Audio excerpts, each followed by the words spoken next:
It is indeed my honor to welcome you on behalf of the Board of Education, the administration, the staff, and the very proud students to Northern Burlington County Regional Schools. We are here today to fulfill several desires. This school still has a closeness to it. It still has a great sense of community to it. It's one of those places where you're not left out on your own. You're sort of put under somebody's wing and somebody nurtures you along. It's just the relationships that you establish working with the students for so many years. When you walked into the building, you just knew you were in a caring environment and one that you felt you were safe in. But somehow the character of the school is still as it was, 40-some years ago. I think it's a wonderful place to live and to go to school. And that's the thing that I think I think about most when I think about Northern Burlington.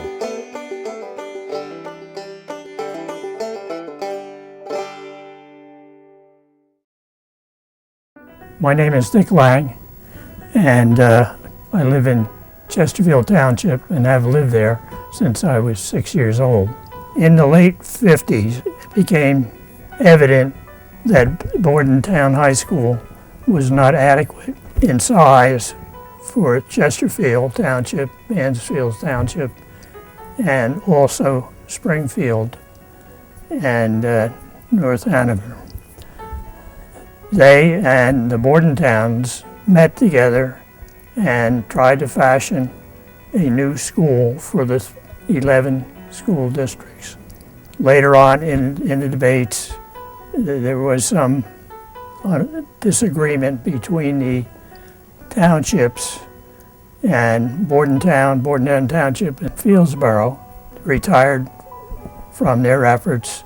So finally, a ultimatum for the district came up, and the 4 districts voted and agreed to come together and build a regional school district, and that's the beginning of Northern.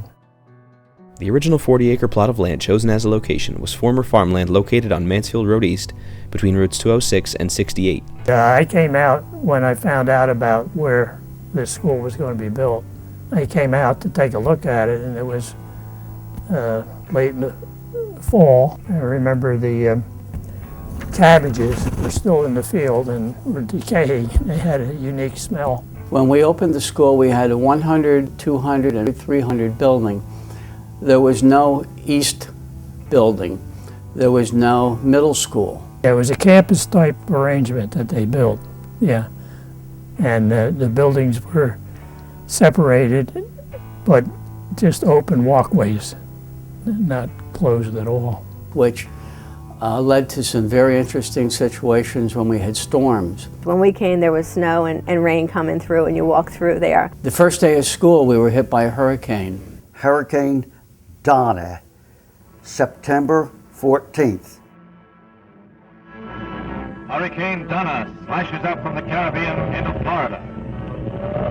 With storm signals up along the entire seaboard, Donna batters the Carolinas, then regains speed in an overwater passage and rips into the Jersey shore with winds topping 85 miles an hour. We all went out on our bus runs. All the roads out in front of the school and school parking lot was not paved, gravel, and there must have been 3 inches of water all over.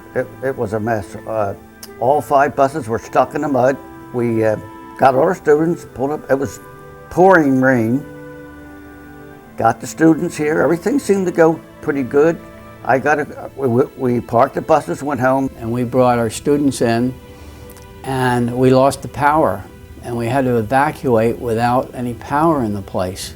Fortunately, what they did, what the administration did at that time, was to have about a week when only the teachers came in here.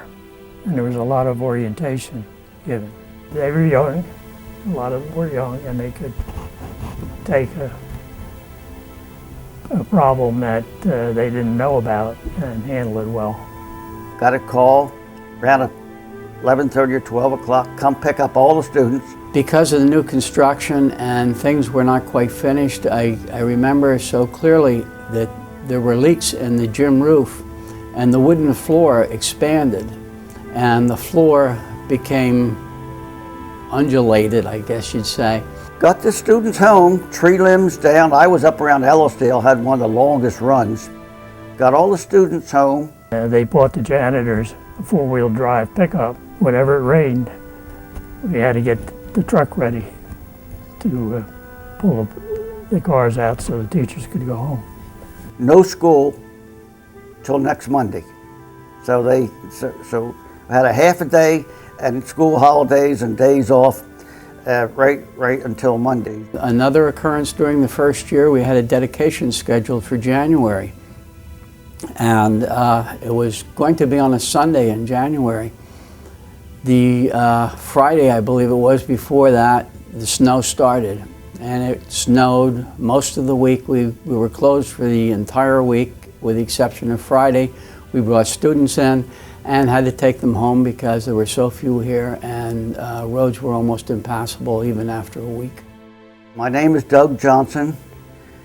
I think I'm one of the only employees that has been here since the very first day school opened.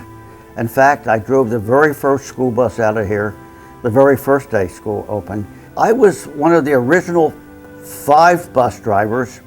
I did that for many years. Then I became a bus driver starter. I had a little repair shop which I worked on the first 5 buses myself. I applied to Northern Burlington, which was just being built, and applied for the agriculture department. I was the sole teacher in that department at that time. My name is Bob Fegley. I started teaching at Northern Burlington the year that Northern Burlington opened in 1960. I taught 8th grade science and 9th grade science. Second year we established an earth science class that I taught. My name is Mike Lubick, or Michael J. Lubick. I was born in Chesterfield in 1948, and obviously I've lived here my whole life, and my family's been in this community for over a century now. My name is Dr. James Saruta. I'm the superintendent of schools here at Northern Burlington. I started here at Northern Burlington in August of 1993.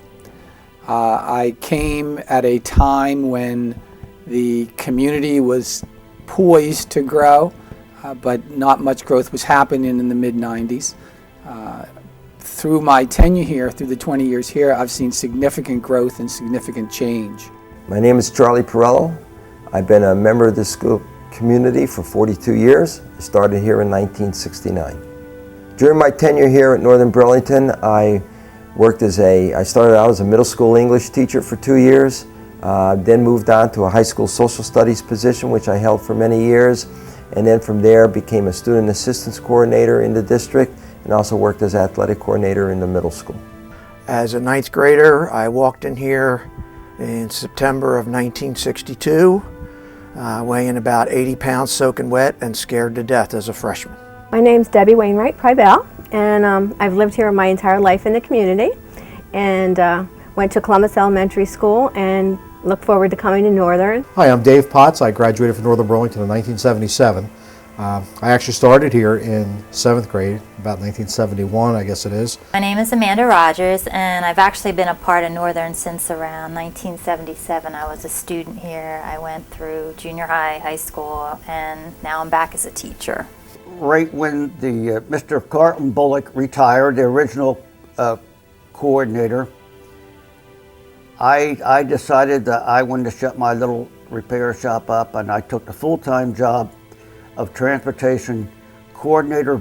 I taught science and agriculture until we had a full allotment of agricultural students. As our sophomores became juniors and seniors, we added chemistry and physics. I became chemistry and physics teacher and taught chemistry and physics most of the time that I was here. The last year I taught, I had Mike Lubick as a student. Mr. Lang was my former ag teacher and also my older brother's former ag teacher. And Dick Lang was the ag teacher in Bordentown when Bordentown High School had the ag program. When he graduated from college, I asked him if he was interested in taking the teaching job in agriculture, and he wasn't sure, but he said he'd give it a try. There was an opening. The ag teacher had resigned that had worked here. He was going back home to farm, and I was asked to come in for an interview. He's been here ever since. And that was the beginning. I served on the Columbus Home and School Board as a president, and yeah, been involved in the community. Went to college and was offered a job when I came back here. Took it, and I've been here. This is my 29th year. And then I applied for an assistant principalship. I always wanted to be a board member, and I thought it would be interesting to know the inner workings of the school district, and I learned a lot being on the school board. I also served as science department chairman for 35 years, and the last 10 years as science area supervisor. Also supervised other departments for a period of time. As I went through college, I realized I did like math, so I decided to become a math teacher, but I didn't really care where I taught. I just know that I wanted to teach math, and then when this became available, I thought, oh, this is great. We're fourth generation dairy farmers, so my family has been in the area a long time, and there are a lot of cousins and big families. We had 6 children in my immediate family, and my dad had 7 children, I think, and cousins, and so basically we've been involved in the community for a long time. There's been a Wainwright in the school, I think, since the day opened until present. The principal during the time I was here was John Patrick, and he was here most of the time, and finally he moved to Lakewood and became the superintendent there, and I moved up to be the high school principal. I remember very clearly driving up to northern Burlington a couple of days before my first interview. My wife Alexis and I took a ride around the community and took a look at the campus. And I couldn't believe how exciting it was to see the building, see the campus, and take a look at the community. We stopped at a couple general stores and just said hi to some people, and felt very welcoming, very comfortable. They didn't know who I was, but I just had a sense that this was going to be right, and this was going to be a tremendous opportunity for me. I just knew that I had to go in here and I had to do a good job, and I had to get this job because it just seemed like it was right for me. Northern started as a 7 to 10 school. They didn't want to bring the senior people out of their senior graduating class, so they built up. For one thing, we didn't have the facility to handle grades up to 12th grade. The building wasn't large enough, and students that were already in some of the surrounding schools who were juniors and seniors really felt an allegiance to those schools, and it wasn't right to pull them out of their schools that they had been going to for years and finish up at Northern. It was a new, fresh school with modern equipment. Northern at that time did not have any kind of a reputation because it was just a new school. In January of 1961, the school district added McGuire Air Force Base, which doubled the overall school population. And the school board went out and bought 5 or 6 buses, so our fleet doubled within the first year or so. And that put the school on double sessions and had to accommodate twice the number of students that we had started with, about 600. Now it became 1,200 with not adequate space for everybody. But that was a whole new ball game when McGuire students started here.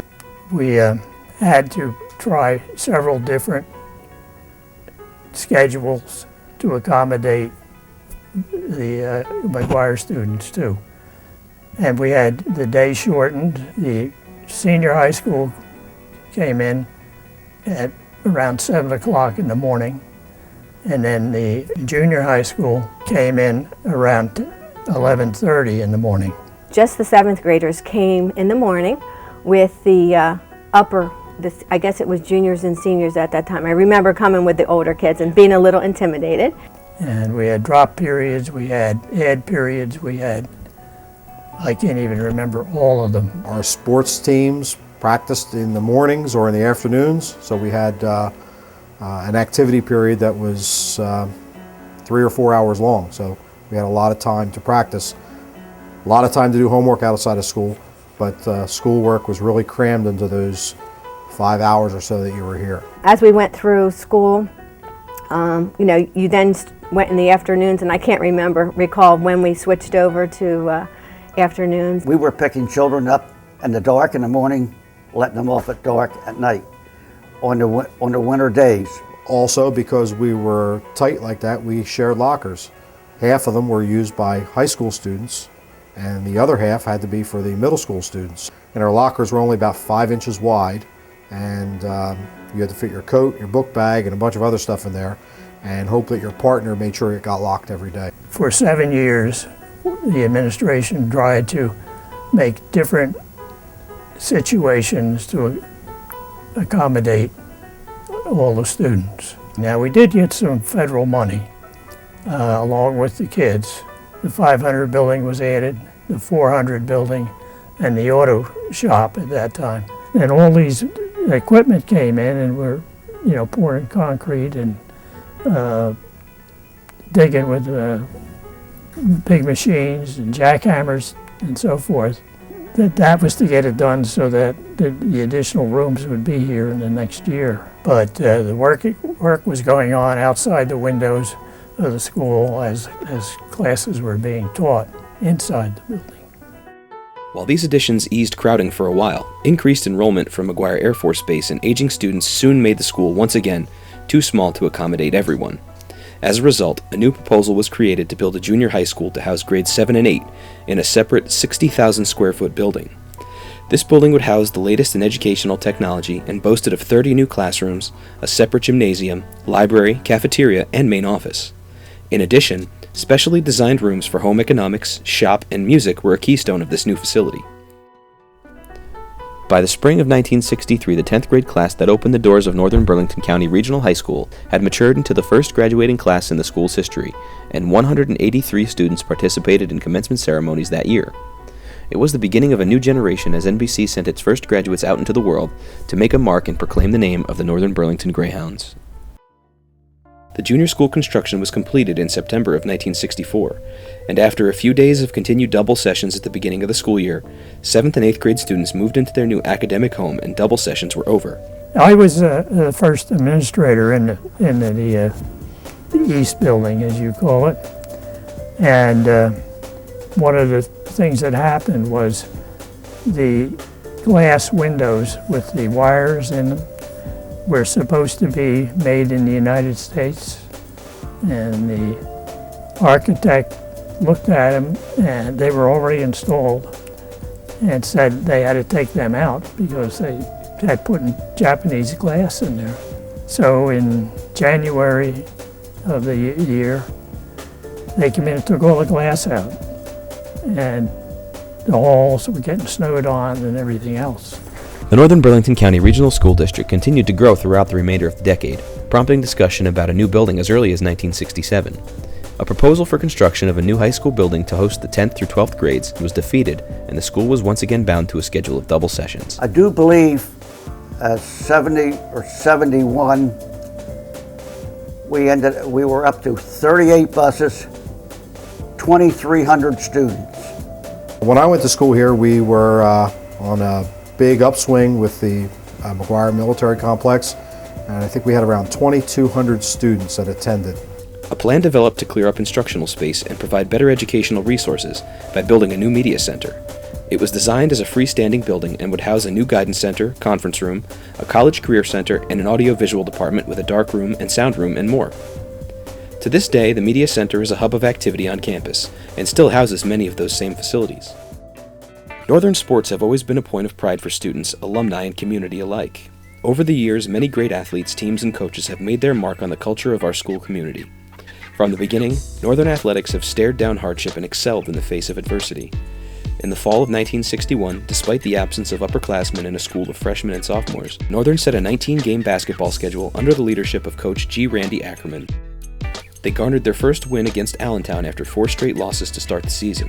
The following fall, Northern football had its inaugural season with a tough schedule and notched wins against Bordentown and South Brunswick. While the remainder of the decade provided more struggle than victory, the 70s ushered in a new era of success for Northern athletics. The 1970 varsity football team faced a tough schedule, but managed to pull off an undefeated season. 1971 brought more of the same when the team once again went undefeated, claiming the BCSL Freedom Division Championship for the second consecutive year. The 1972-73 basketball team rolled deep into the postseason under the leadership of Greg Krause before falling in the state championship game. Greyhound field hockey took off as a regional powerhouse, posting several successful seasons throughout the 70s, coached by NBC Athletic Hall of Fame inductee Sandy Cronick. The long-running pride in Northern wrestling began with a string of victorious seasons, leading to 6 straight division championships through the beginning of the 80s, and resulting in back-to-back state placement for Andy Zuckerman, followed by a second-place state finish in 1979 by Wayne Stinson. 1980 brought another successful football season behind future NFL player Willie Drury. Local newspapers were ripe with headlines about Drury's accomplishments and the Greyhound football team's success. We were on the verge of an undefeated season, and in the last second of the last game, Chris Warrington threw to Mark Preschel in the end zone, and he caught it, and we won. And it was just, the whole team just exploded. The crowds exploded, and it was really exciting, and I still remember it. I can close my eyes and think of that in every detail still today. Greyhound softball claimed championships in 1980 and 82 behind the efforts of a collection of talented players and a strong coaching staff.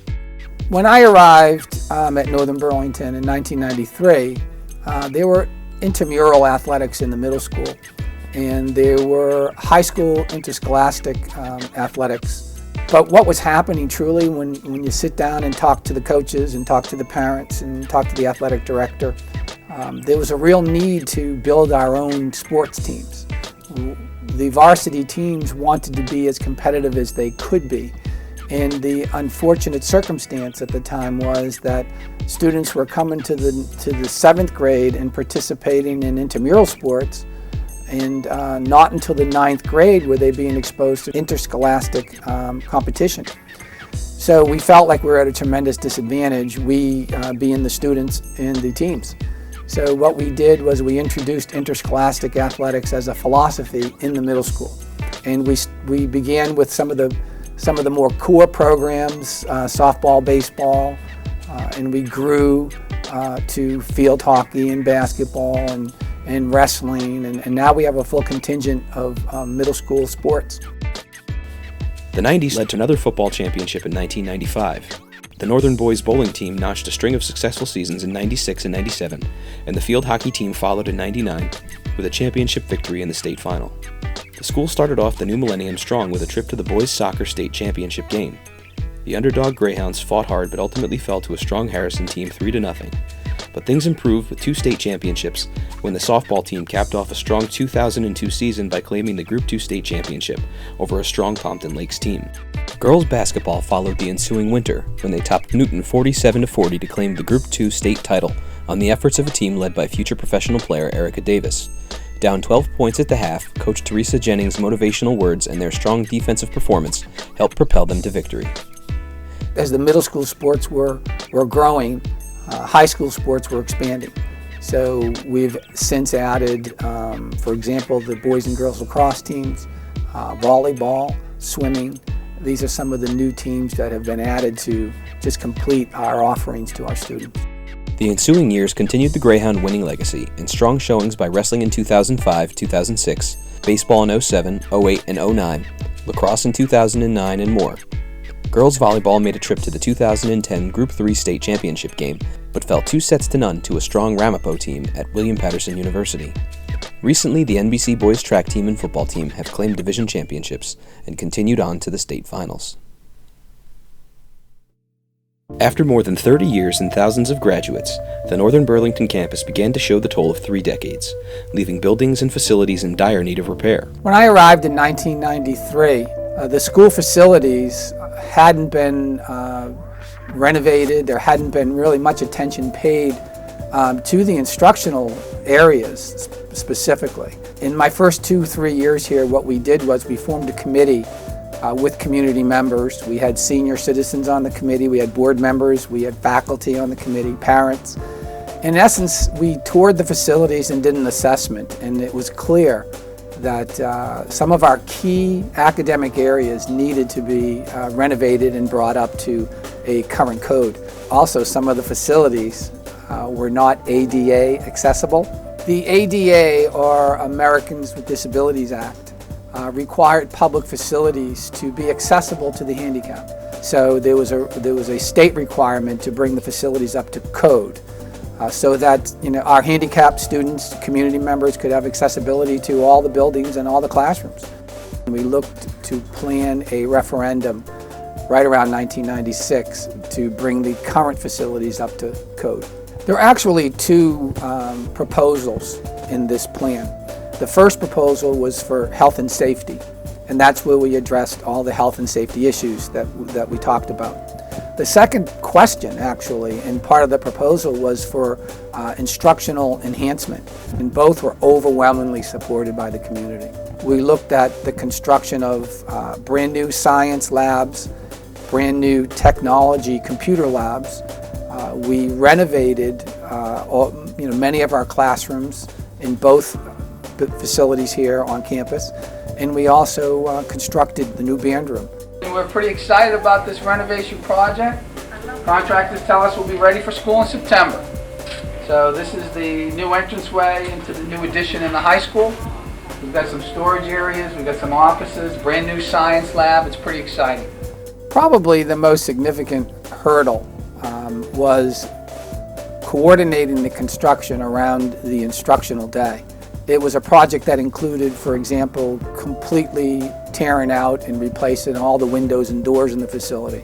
So you can imagine trying to have a classroom up and running when all of the windows in the 400 hall were being torn out. We were tearing out and building new roofs.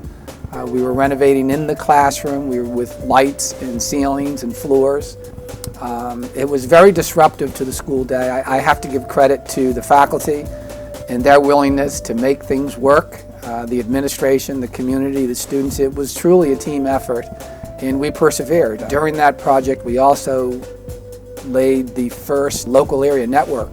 So we had to wire the facilities, and that wiring project included tearing out the drop ceilings in all the hallways and running those wires around and through the facilities. So it was very disruptive, and it went on for a long period of time. But the final project was well worth it. Since then, and even before, Northern has excelled at incorporating computers and technology in the classroom and curriculum. With over 1,000 computers on campus running some of the most widely used professional applications, Northern students are, to this day, exposed to opportunities and experiences many other students are not afforded until the latter parts of their college careers. I had the tremendous opportunity to be the superintendent of a school district through this transition. And in essence, what's happened is the district's been transformed. When I look back on what we were doing, to nobody's fault, it's just technology wasn't a big part of instruction or anyone's life, truly. I can remember we had a senior student here, David Zahat, who wanted to do an independent study at a time when there was no internet access in the district. There was no web page. I think there were 5 computers for the entire administration. They were all desktop computers. And what we did was we asked him to design our first web page. So we got to work on that, but we had no internet access. So until we can get a board resolution to approve an account for internet access, we had to use a personal credit card. And we got a 30-day free trial for internet access. And that was the first internet access here at Northern Burlington. And Dave went online and started to design the web page. So we've come a long way from there, but that was the beginning. That was the start of it all. While academics and sports have always played a vital role in the life of NBC, clubs and extracurricular activities have also made many contributions.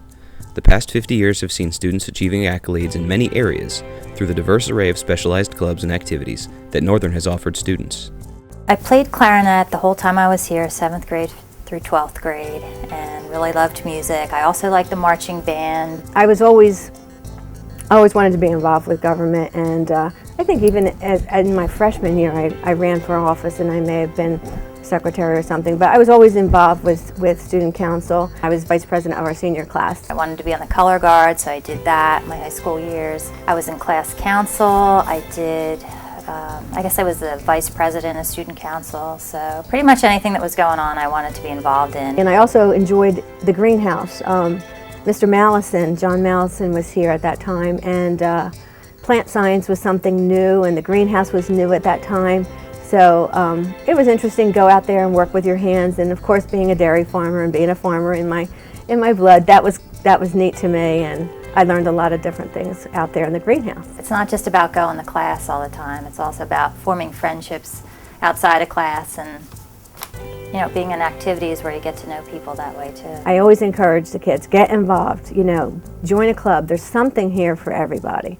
From band to chorus, FFA to DECA, all the way to more modern offerings like Computer Club, Video Club, Engineering and Technology Student Alliance, NBC has made a commitment to giving its students every possible opportunity to try their hands at new and interesting things. In the year 2000, I was responsible for updating the long-range facility plan. And one of the first processes to follow was to do a new and updated demographic study. But it was clear that in the next 5 years, this district and this school board needed to prepare for some significant enrollment increases. We went to the community and we talked about what this school district and what these communities would like to see. But we looked over to the tree farm on Island Road, and we purchased the acres out there, 50 acres, at a time when the elementary was also looking at a construction project, Mansfield Elementary School District. They were going to experience the same growth, and what was designed was a campus. And during that project, we decided to build a middle school. One of the key factors to that was the input that we got from the community. Parents wanted to see a transitional building for the 6th graders going into the 7th grade, and the middle school certainly met that requirement. I got teams of teachers together, and they actually went around to different school districts in the state who had just recently built brand new middle schools. And they were able to go meet with teachers in new facilities and take notes. So we, in essence, brought back the best of several worlds. We then sat down and designed the educational specifications that go to the architect for his translation into an architect's design. We had to do a transportation study. So we were looking at morning arrival traffic and PM dismissal traffic. So I sat down with the architect. I said, can we do this? And we came up with a design where if you know the middle school, the bus access road is completely separate from the car access road off of Mansfield Road East. So in the morning when the parents are dropping off their students and the buses are arriving, they're two completely different pathways. And I think I'm the only one that looks at that and smiles. I don't know how many people know that was strategically done, but just for the safety of the kids and for the efficiency of the morning and afternoon. Another feature that is very special to the middle school is just the design of the building. We wanted to move from a junior high school with a junior high philosophy of instruction to a middle school with the interdisciplinary teaming that's part of a middle school philosophy. So we designed that entire building around that philosophy. And when students come off the bus in the morning, the 7th graders go into what we called the block, back then Block A, and the 8th graders would go into a Block B. And during the instructional time of the day, 7th and 8th graders were completely isolated. And in one block, for example, the 7th grade block, there were classrooms structured for 3 complete teams. And today that structure still exists. It's still operating. We're still very proud of it. We're very pleased. And to implement that teaming structure with a facility that supports it is just a tremendous asset. Northern has much to be proud of with their FFA program here, and we're one of the top chapters in the state. I think Northern's probably one of the oldest FFA, Future Farmers of America, that's still still operating. When Northern was built, the ag program was transferred from Bordentown to Northern because this was the more rural school. The FFA chapter here was chartered in September 1960 when the program started, because it was a new, even though it was the program from Bordentown, it was a new chapter. The first year we grew corn right on the site where the east building is now. We had a tractor and we planted it, and then the next year they built a school on it. When I was a student, when I first came to Northern, there were a lot of farms in the community. Probably on every road in the sending area there were at least 4 or 5 dairy farms, not to mention other types of farms. When school started here at Northern, there were 80 dairy farms in Springfield Township where I live. I grew up on a farm. I was born on a farm, I grew up on a farm. We worked hard. I always loved farm work. When I was in high school, I would be sitting in class thinking about being back at home on the tractor or whatever I needed to do and felt I needed to do that. I joined in 1962 as a member of the Northern chapter. I'm going to say we probably had about 60 members. Now we have 260 members today. We have a good nucleus of active members, and it shows in the accomplishments that the chapter has made. A big thing that's changed is obviously the background of a lot of our students today. Back when I came to Northern, when I first came to Northern, probably 75 to 85% of the students were almost directly involved in some way with production agriculture, with farming. And today that's not true. I would say that 15% of our students come from some type of farm background, whether it's horse farm or a small family farm. However, we do have more students interested in agriculture, and part of it is that they're exploring as well. Exploring agriculture to see what it's about. We were able to charter a middle school chapter a couple of years ago. I felt really good about that because I thought it's an opportunity for students as 7th and 8th graders to get some exposure and to explore agriculture. And for me, that was a source of pride. I've got a lot of students who have been very successful in agriculture. I'm very proud of them, very proud of their accomplishments. We've had a very diverse representation of different ag specialties that we've taken to national competition. The diversity of our program and what we've been able to offer students and how well those students have done. And also the diversity of the occupations that our students have been successful in as they've left the program. All of that to me is a source of pride. There's still a lot of American agriculture that's important and related. And the students get that through the opportunities, the skills they learn in class. They get an opportunity to learn what the applied science aspects and math aspects and communication aspects of those particular occupations and skills are. You don't realize how many opportunities there are there. A lot of the opportunities at this time for young people are in different aspects of agriculture, agribusiness, agri-science. They learn decision-making, problem-solving, self-confidence, public speaking. It's all there. So even for a student who may never look at a cow again in their life, if they have an interest in animals and they do that, there are so many other skills that they develop. My boys, I'll tell you, they learned so much. Mike Lubick and Bill Huggendorf were their teachers and mentors, and today they've learned life skills that they use every day. And I'll never forget my son Sam. He said, my best teacher at Northern Burlington was Mr. Lubick because he taught us lifelong skills. The applied public speaking or problem solving, business entrepreneurial skills, those are all skills they're going to use somewhere later on in life just to make a living and to have a life and to have a family and to be successful. And those are things that he uses today.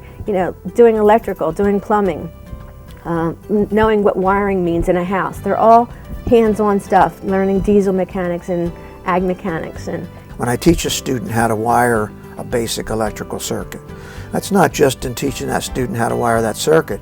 It's knowing that as a homeowner, they're going to be able to perform some of those basic skills for themselves. It just gives you, a lot of confidence in what you do and how you react to the public, and you know, it's just a fabulous organization. You get that burst of energy because you see the results, you see these kids succeeding, you see them blossoming, and you get that renewed faith, and it keeps you going. America needs good leaders in all aspects of our economy, and FFA does a lot of work in that direction because of agriculture. We cannot lose sight of the good work and the hard work that this administration and that this board does in the hiring process. Every single teacher in this district plays such a critical role every day in all components of the instructional process, the educational process. And we take that process of hiring very seriously. We work hard to ensure that our faculty are the best. And I am very proud to say, truly, I know that this faculty is the best. We bring in phenomenal professionals to work with our students, and every single day they pick up that charge and they win that game. And on top of that, it's professionals like Mrs. Lorraine Gower, who have devoted a lifetime of service to this district and who have served with dignity and professionalism. It's these special people who are the guardians of the culture here at Northern. It's these individuals who have made the difference and who will always be remembered. Yes, we've built, we've renovated facilities, we've purchased technology with Impact Aid, and we've kept the bricks and mortar moving forward. But the most important thing is inside of those buildings, how they're staffed. And we don't take that matter lightly. And it's really the fruits of those labors have really paid off. This faculty is just phenomenal. And the work that they do with the students every day makes us all proud. Over the past 50 years, the Northern Burlington County Regional School District has evolved from a small, rural farming community into one of the area's most diverse and successful districts. While there have been hardships, we've taken everything in stride and have embraced the ever-evolving education environment through a commitment to technology, creativity, innovation, and excellence. Through a knowledgeable, caring, and talented staff, a diverse collection of educational and extracurricular offerings, and a dedication to success, NBC is inspiring the desire to learn and to make education a lifelong endeavor. 2003 is when I retired, stayed out a little bit and come back as sub bus driver, and here I am today with really my 50th year here. I've spent 42 years here. That's a big part of my life has been here. Northern was a very close-knit, personal bunch of people. As a senior and as an upperclassman, I had a very good relationship with the teachers that we had here. I think it was just being in class with the teachers who I liked, the kids I liked, and just being involved in all activities, going to the proms and homecoming and things like that. My own children went to Northern, and so did one of their husbands. And now my grandchildren are going through, and I still have 2 grandchildren in Northern. I remember Coach Stout used to write notes to each of us as a softball player with encouragement or, something neat on our locker. And it was just, memorable to me. What makes Northern great are the students at Northern. What makes Northern great are the parents of those students who give them support. There was always good camaraderie between the students and the teachers, and a lot of respect going both ways. It wasn't like one thing stood out for me. It was just like I liked activities, I liked the sports, I liked the teachers, I liked the kids that were in class with me. It was just a total good experience. I loved Northern. From 22 years old to 60-some. My 3 children graduated from here. The first day I started here, I was only married like 3 or 4 months, no children. I ended up with 3 children. Graduating here, 3 children, going through college. And it's provided me the opportunity to have a chance to work with a lot of great young people and their parents and help them, no matter what occupation they had in mind. So many memories, so much time. Several of the classes and several of the students, really, you become bonded with them. To me, Northern was my life and a great place to work. The character of the school is still as it was, 40 some years ago, and that's the thing that I think I think about most when I think about Northern Burlington.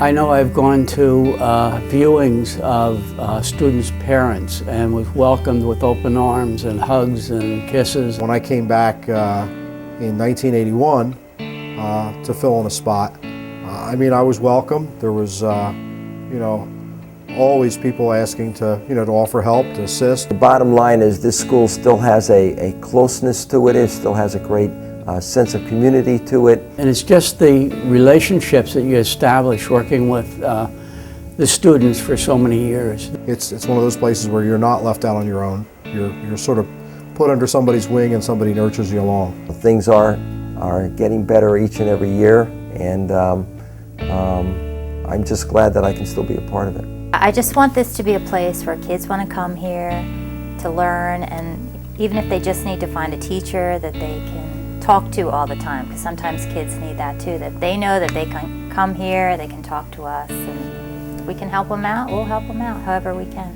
My wishes for Northern Burlington as a teacher are that Northern continues in the traditions that were established many, many years ago, and that you continue the academic excellence that was here back in those days. Northern should always be a place that people enjoy coming, they're proud of, and they want to work here, and the kids want to come here. That's really my hope that continues on here at Northern Burlington. And I just worked with a great bunch of people, and right today, Northern is very, very part of my heart. I just want Northern Burlington to keep that energy and keep that passion and make the next 50 years even more exciting.